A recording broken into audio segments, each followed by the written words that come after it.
the sole reason that push, but we're going to game 2. Here we go, on to Dragonshire. And I don't think they swap sides. I'm terrible with that, I don't think so. I blame it on you. Dragonshire. Different type of meta. Still heavily prioritized on globals. You know, this new, like, Varian ETC being the only words. Obviously, ETC's been around a while. Mm-hmm. Poor Brightwing. Where have you gone, dear Brightwing? I miss my girl. Even Akka isn't playing her anymore. That's how you know she's dead. It's the meta. The meta is not allowing Brightwing to be a thing anymore. Feels bad. Well, here we go. The Tychus ban here on Dragon could be saying, hey, man, we want to big front line. We'll see what you can do about it. Does that warrant this Dahaka ban? Mouth being the ban. This is, again... Are they hovering Mouth? I can't see a hover. Oh, yeah, I have Mouth being hovered. That's interesting that you can see and I can't. Yeah, rip. I like the Mouth ban. You know, you can give up Tassadar again. You know, Tassadar just lost the game in the manner of the pairing wasn't necessarily there. Again, Cursed Hollow is not one of these stronger maps for Tassadar, despite him being a really strong hero overall. It is going to be the Mouth ban. You're almost forced to pick Tassadar. But as first pick Tassadar, you lose out on something else. I'm okay with passing on Tassadar right here. If you want to go... We've seen first pick Varians multiple times tonight. We have almost... probably the most common first pick, actually, which is the most interesting part of it. If LFM passes on Varian here, you know, we've seen the ETC priority, things like that, but we might see Handlebars go back to the Diablo. That's true. And I love his Diablo. I think Diablo is a fantastic pick. And this is also a great map for Zeratul. A lot of harmony between those two heroes. Definitely something to consider here. This is a debate over, are we forced into Tassadar or do we give it to the other team? They're going to take it. Vala should be picked up here on the side of imported support to deny it. Tassadar we just haven't that same priority, though. Tassadar has never not been banned or first pick tonight. Am I correct in that? I think so. It's interesting because, like, I'm curious if that is you know, even similar when it comes to the pro scene at Katowice. It's going to be a little bit different with Lucio in play, but... One hero. One hero to change the meta. That's all it takes, man. I love it. I love it. Heavy thought process here. Dahaka, Falstad, ETC, Ragnaros, Vala. Give me the two. Oh. Falstad and Varian. All right. Just take Vala Dahaka here? I would love that. Like, oh my goodness. Do you know how lovely that would be, J-How? You get your solo laner. You get wondrous harmony between Tassadar and Vala in your rotate for your 4-man. Oh my goodness, I want it. So who's going to change it up? Who's going to change it up? The fact that it's not a snap lock means that they're either discussing strategies or they're thinking of other heroes. Which, again, Vala's win rate is not that great, but she also doesn't get the pleasure of playing with Tassadar every game. That's true. It's actually quite rare. Gul'dan is still an option. I think it was them that... Oh, no, maybe it was played against them. I mean, obviously, Gul'dan doesn't really pair well with Tassadar, but there it is. Oh, baby. She better be riding a money pig with that skin, though. The classic pink money pig. So now we've got to start looking. So Diablo, seems like I might be there. You know, you already talked about it. With Tassadar and Vala, you already have really good wave clear. Tassadar helps a lot in that. Dahaka's the solo laner.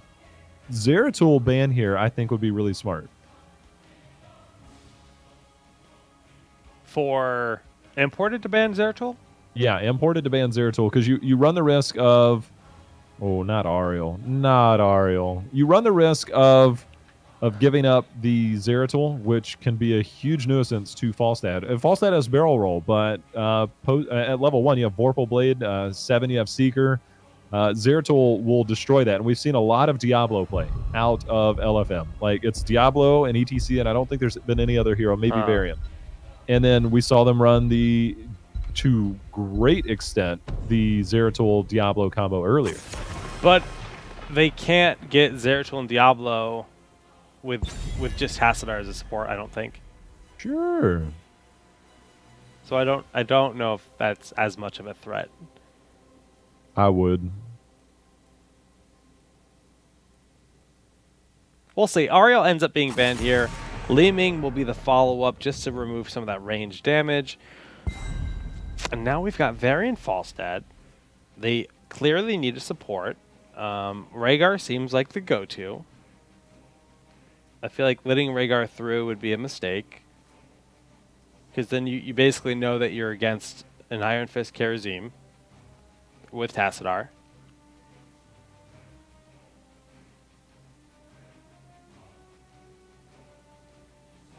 They're thinking. So even if you just want a true support, and when I see solo Tassadar on here, it just takes me to shades of Fnatic last summer that just destroyed people with solo Tassadar on this map. Probably not likely. It would be fun, but probably very few teams can pull that off. They also ran it with a Leoric, so I doubt we'll see the final part of the draft.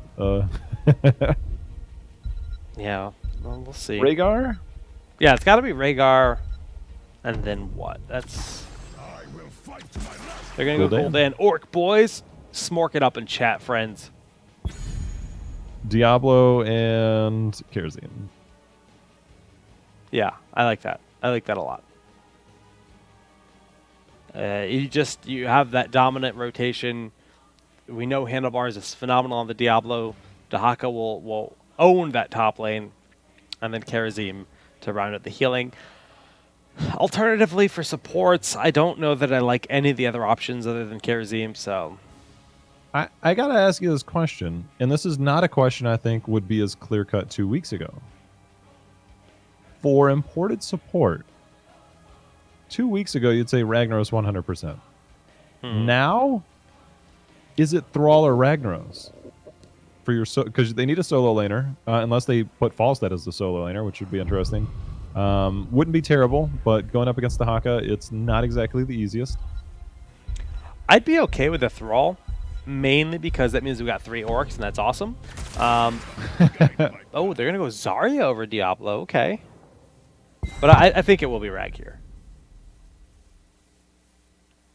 They've got to, again, if it's Falstad up there, then you've got to have somebody fit into the rotation. You know, Gul'dan, Varian.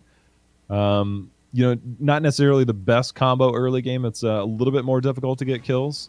So you got to have some type of threat, whether it's Falstad or whether you bring somebody else down into the rotation here. So with Zarya being off the board, that might have been something they were looking at, but it's not like they need more damage. They need some type of frontline control with a bit of damage. Thrall fits that role. Ragnaros fits that role very well. Technically, they could try to work out something like Sonya. ETC? Or, yeah, ETC hasn't been touched here yet, and Cleanse is definitely something to think about. Because, like, new Tassadar has no Cleanse, right? Or does he?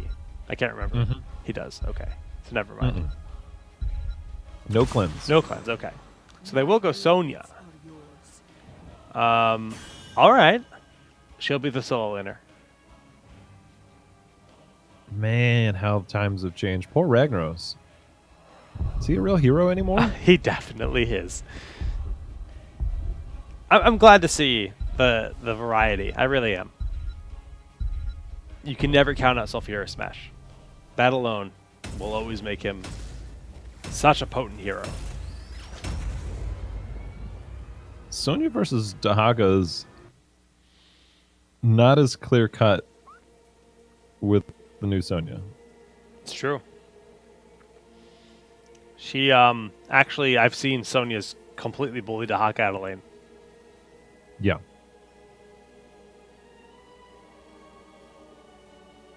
So no hard engage warrior for LFM after they have been so aggro in most of their games. Opting to have Zarya as their warrior in their four-man.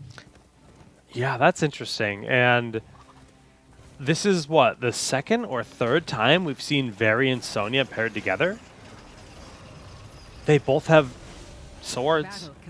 They'd make a cute couple. 10 seconds. That's a great observation. Hey man, there's very few heroes in this game with swords. It's like Varian, Sonya, Arthas, Gray Man. Gray Man. He doesn't really use it. I guess he does if you melee Sure he human does. form, but that's like such a rare thing.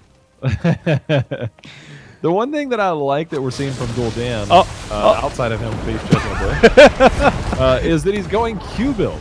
And he's facing a lot of range. Like, Kerosene is the closest thing you're going to get to a melee. Zarya will sometimes step forward. The other thing it does really well is Tassadar shields are individual shielding. So, yes, you're going to get good healing from Kerosene. AoE heals on him are actually really, really superb. But it allows you to reach that backline a little bit safer. It allows you to spread that damage a little bit safer. So it's actually probably the better of the builds going against this team top. And let loose the Dragon Knight. Oh, we do see the lanes have more or less been ironed out here, how it's going to be working out. I agree with you on the Q build. Just go for the flame. Quick rotations, lots of clear as a result.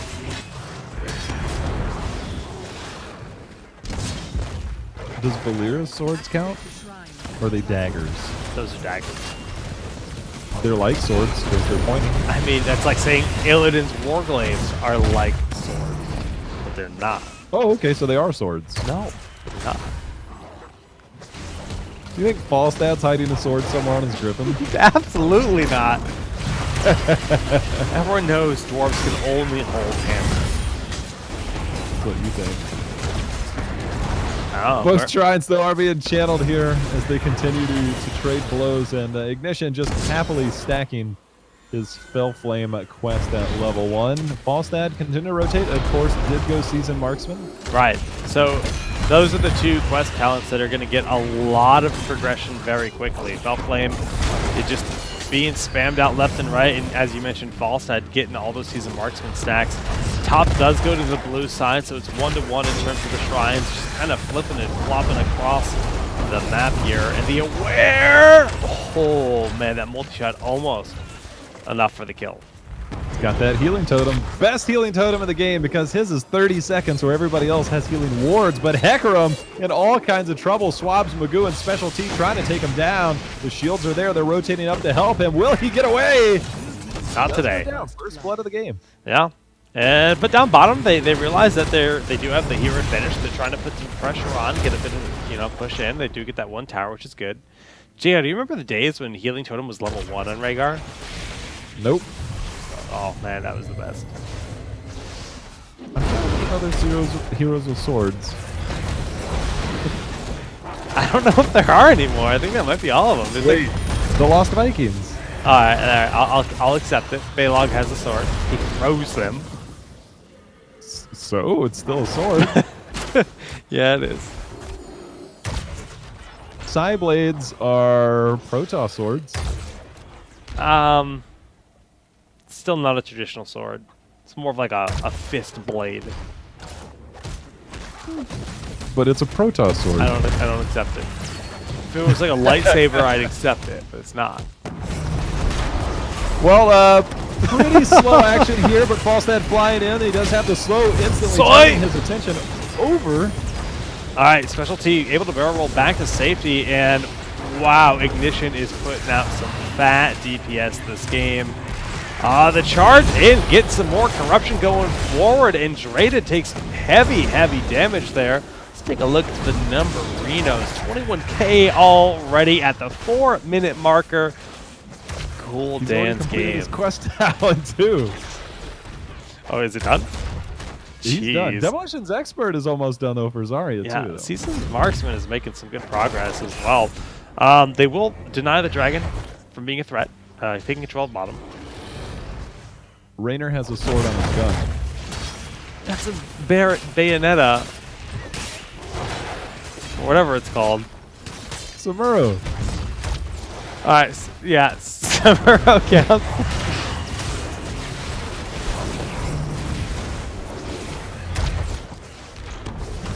Well, getting an update on the top lane, we talked about Dahaka being this like dominant solo laner, and we said Sonya can absolutely give him, you know, some run for his money. She's bodying him up here. Not doing too bad. Sonya just completely dominated. I think that shrine has been channeled almost permanently. Yeah. And Falstad, Tassadar should be able to interrupt that.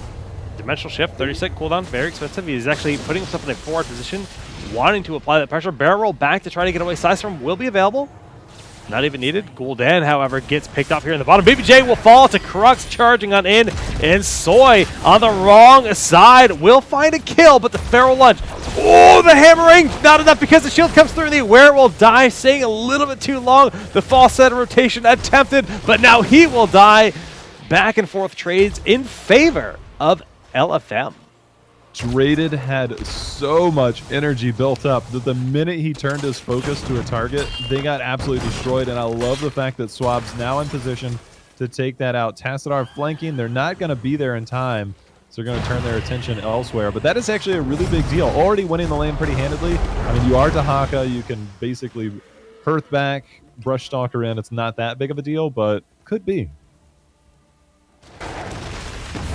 Okay, well, 10 to 10. Anything out of the ordinary. No palm this game. It will be 7 sides. That gives a lot of DPS options. When you think about, you know, Varian potentially being secluded, 7-sided strike is a lot of damage. Archon also going to be here for that big DPS. Archon picked up.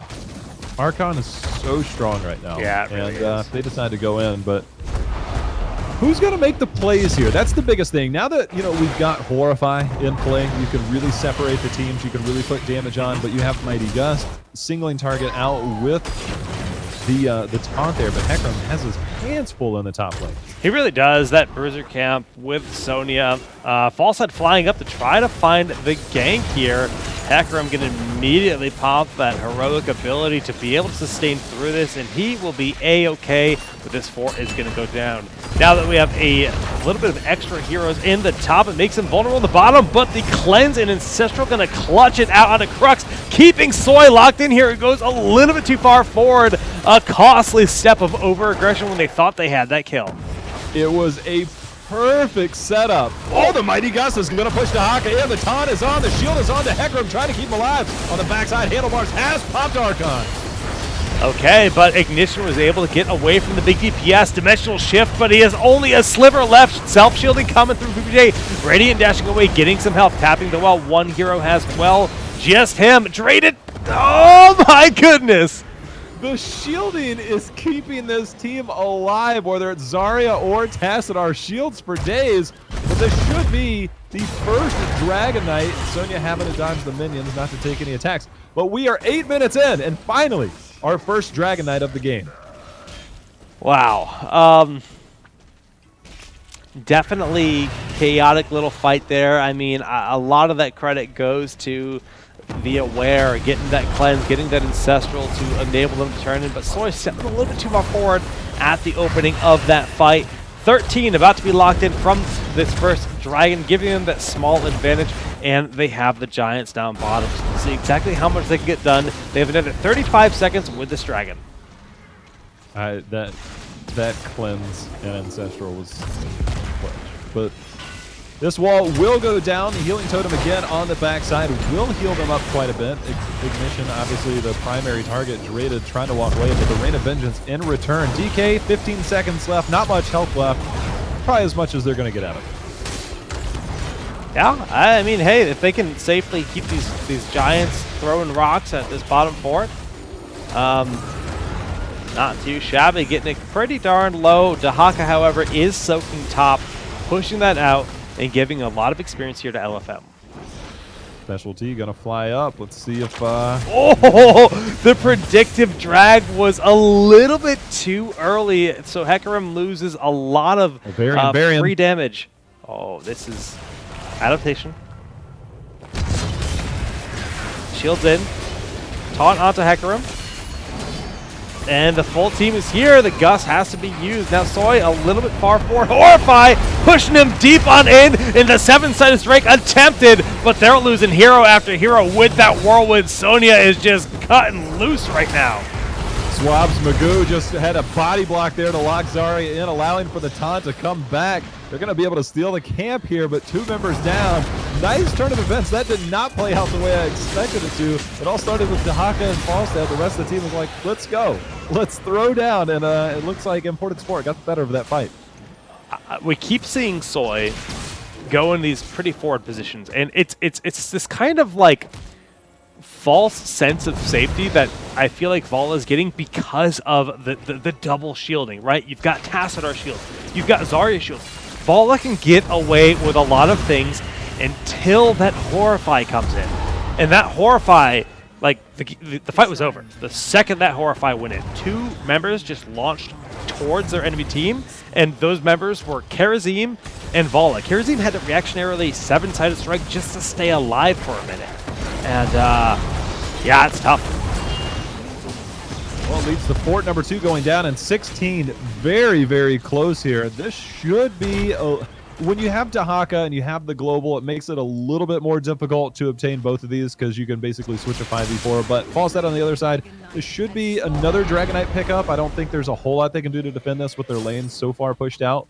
We'll see what stance Imported Support has. They've got at least a few minutes before 16 will be online for LFM. It's a big window, even the 1 level. And it looks like they're just going to go for the first camp. Sony's going to back up, grab their giant camp. This is 4 members. That's a hero advantage if they all right, they know. But they're afraid. They're afraid. Falstad's flying in. He's going to get the Gusty predictive rate of vengeance. Nice cleanse on a specialty. Jake, they're going in again. D-Shept is on cooldown, so Handlebars would have to use Archon to try to stay alive here, but the blow-up from Swabs Magoo is too much. The Gust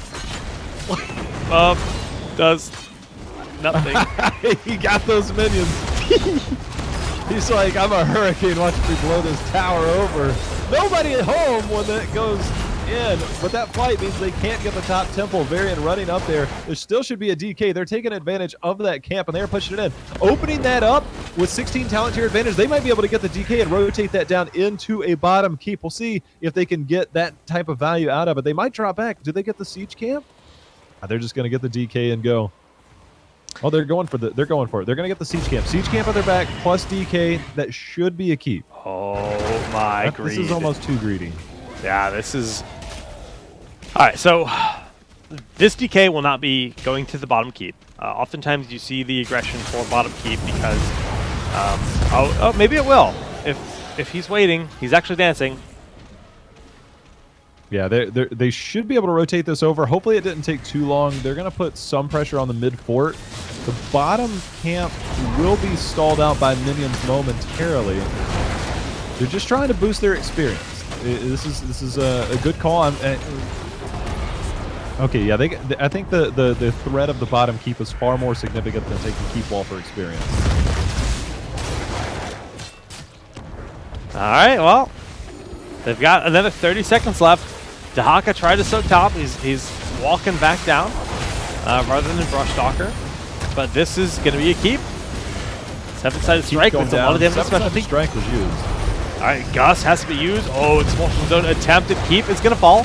Swabs Magoo has gotten his damage done. Horrify is clean. Hecarim in the front doing a lot of damage, but isn't enough. The dragon just now expiring, and the Ancient Blade, the Ancient Spirit going on forward from Sonya, whirlwinding and just staying so very healthy, but no one has died yet. The use of adaptation was so perfect there, and then he used his burrow to go down and avoid any damage. But Soy going in the burst damage onto Crux. The heals are coming out there, still going. Shields onto Soy. The slow from the Lion's Ball going in. The slowing totem should allow for a proper disengage. All right. Oh, wow. Dahaka wanted to deal with this. Couldn't afford to. Had to get there for the fight. 3-level lead for Imported. Sitting in a phenomenal position to try to take cup number 3. Continuing to keep the pressure on. This is an unnecessary fight for them, but they're going for it. Trying to steal this camp. The expulsion zone. Is this the fight that cost them the game? Crux is very low. The false head flying in. Can they get the trades? No. The heals are sufficient. The shields are working out, and now they are on the run. That was Mighty Gust is going to save Gul'dan there, but I get it that you want to be aggressive, but wait for 20. They could have. Yeah. The top lane was where your attention would have been.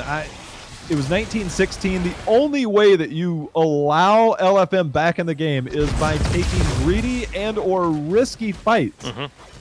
You just basically back away, you get 20, you control the game. You just let LFM back in. A little bit. They only lost one, thank goodness. If without Gus, that could have been far worse. Sonya will be up in 15 seconds, so should be fine to deny the dragon. They do still have good presence on the map, but they need to be careful here.